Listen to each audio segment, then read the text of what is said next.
Hello everybody, my name is Quinn and welcome to my channel. I hope that you're all having a great day. So today I thought that I would do a Let's Talk video because I haven't done one of those in a really long time and I just really like sitting down and talking to you guys. For those of you who may not know, a Let's Talk video is basically where I just sit down and talk to you about bookish related content, bookish related things. It's a great time, stick around. It's fun. So today's topic, I thought we would talk about book to movie adaptations, my thoughts on them, my least favorite adaptations, and my most favorite adaptations. Just a little background on me. I do love books. Clearly, I wouldn't have this channel if I didn't love books, but I'm also a huge fan of movies, and I love movies, and I love the storytelling aspect of movies. That is why I am a film major. I'm going into my sophomore year of college as a film major, and so I really do have a deep appreciation for both mediums and what they can bring to storytelling, and I think that they're both really unique, and they both bring something different to a story. I give a huge amount of props to any director or screenwriter who takes on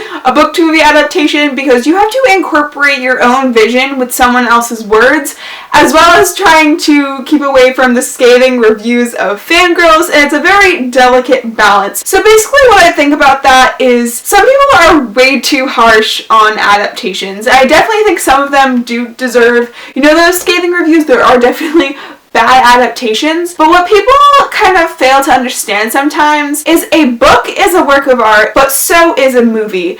And when you have two works of art, both are created by someone else. They both have different visions. No two works of art are going to be the same, even replicas. So you have to appreciate their differences and appreciate the different visions that are coming behind it. And just appreciate the art forms for what they are and not try to compare them too greatly and too scrutinizingly. What you have to kind of keep in mind when you are watching a movie is that the words on a page are the property and vision of the author, and what you see on the screen is the vision and creation of a director, and both are unique, but they both should at the same time be cohesive, and I will get into that a little bit later into this discussion. And while I will defend some adaptations that some people are too harsh to scrutinize, directors definitely should not have, complete free reign over a book and change just everything they want. I'm definitely not saying that. They definitely need to have a respect for what the author's original intent was. You shouldn't change the author's original intent and vision so much that you can't really recognize what it was in the first place. And there are some movies that I will explain later that change so many major details that the original point of the book was lost. A large part of what you have to keep in mind when you are comparing a book to a movie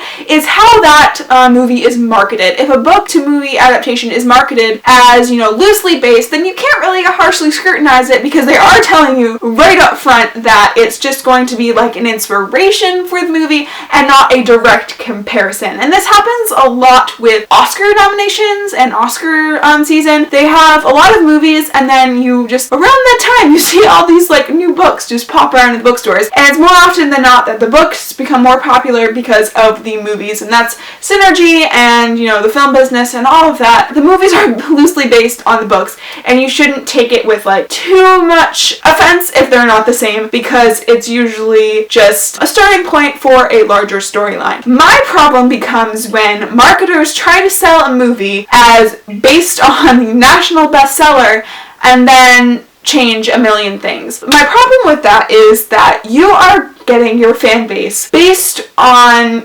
fans.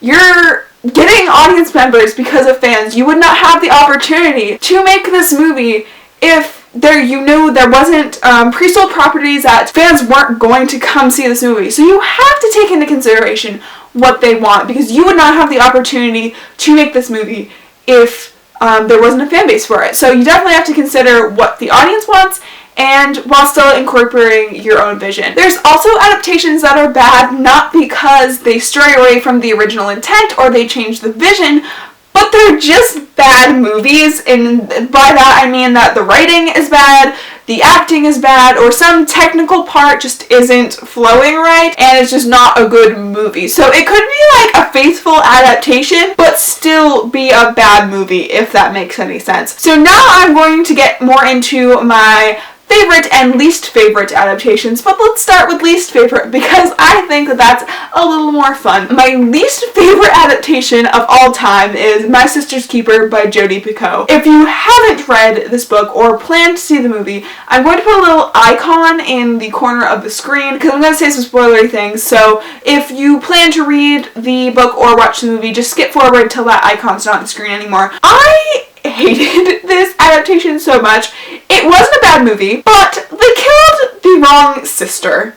And by killing the wrong sister, they changed the book from this hopeful story of, perseverance to this kind of depressing tale. And I remember just walking out of the theater being like, WTF, what just happened? You can change little minor details, like I'm okay with that and not including things, that's fine with me, but you can't kill the wrong character. And that doesn't sit well with me, and I walked out of the theater and I was just like, yep, I'm done. A bad adaptation that I don't like just because it's a bad TV show is Shadowhunters. This is really controversial. If you like Shadowhunters, this is nothing against you. I have a whole Shadowhunters review, which I will link down below if you want to watch that for more of my thoughts, but I thought that the writing was really bad and the acting wasn't that great, and it's really a shame because Cassandra Clare's writing is so beautiful, and if they just, taken that dialogue and put it in the show, they didn't need to change that much. Cassandra Clare is going to be writing, I think, and helping on the next season, I think, hopefully, so maybe it'll get better, but I really don't see myself watching the TV show anytime soon. It was really disappointing, and it's definitely one of my least favorite adaptations. But now, to get on to my most favorite adaptations, the adaptations that make me smile. First and foremost, you probably all guessed this, the Harry Potter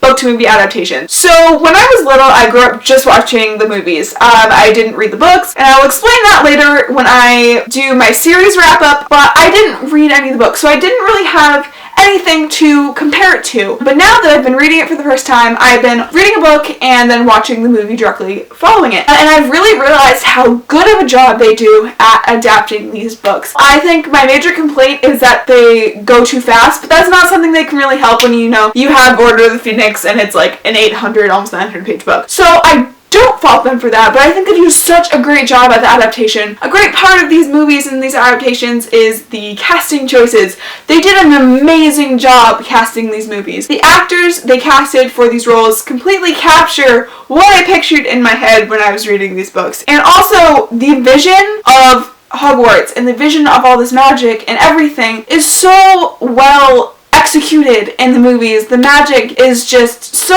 well done. The CGI, even though it was kind of early 2000s, it's still really good for what it was. And they just put so much effort into making sure that the tiny details were there and they were important, and they do, skip over some things, but it's nothing that bothers me too much, and I think that the Harry Potter movies are excellent adaptations. The Twilight movies, whether you love or hate them, I think they were very faithful adaptations of the books. They didn't change too much. It was actually pretty accurate to everything that happened. Save for the last movie, which I wasn't a fan of. I think that completely got Hollywood blockbuster. They just tried to make everything too big and too ginormous, and I get that there was fight scenes and everything, but it just took it to a level that I was kind of not cool with. I think that the first 4 movies really accurately captured the world of, Forks, Washington, and despite one particular actress, Kristen Stewart, which I had my own personal feelings about her acting, the acting was pretty good, and I think that the characters were all pretty spot on in their casting, and I really think that casting can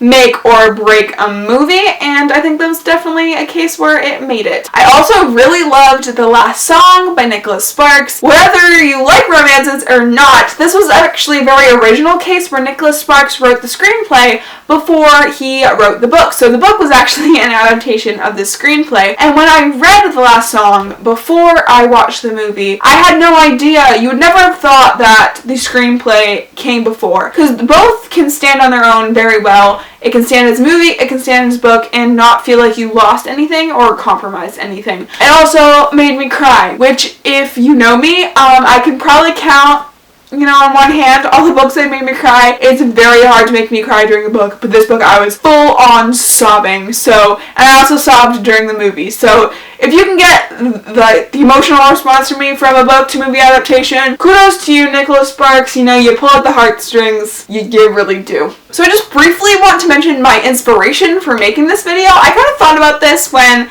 I was considering the Me Before You book to movie adaptation. When I first saw the trailer for Me Before You, either in March or April, I had no idea that this was a book. I kind of went into it just thinking, oh, this is, you know, a summer chick flick, romance movie, whatever. And I was really anticipating to see it, you know, date night movie, whatever. And then I saw everyone reviewing it on BookTube, and I was like, I still don't know if I want to read it, just because I want to go into the movie just watching it, judging it based off a movie, if that makes any sense, and not, you know, harshly comparing them and spending all my time scrutinizing the book to the movie without, you know, fully enjoying the movie. And I didn't think that I was going to read the book afterwards because I don't really like that. I don't like going into a book knowing what's going to happen. Spoiler is one of the biggest pet peeves. But after seeing the movie, I realized that I really need to read this book just because I feel like the movie was good. The acting was really great. I love Emilia Clarke, and the male actor, whose name is escaping me,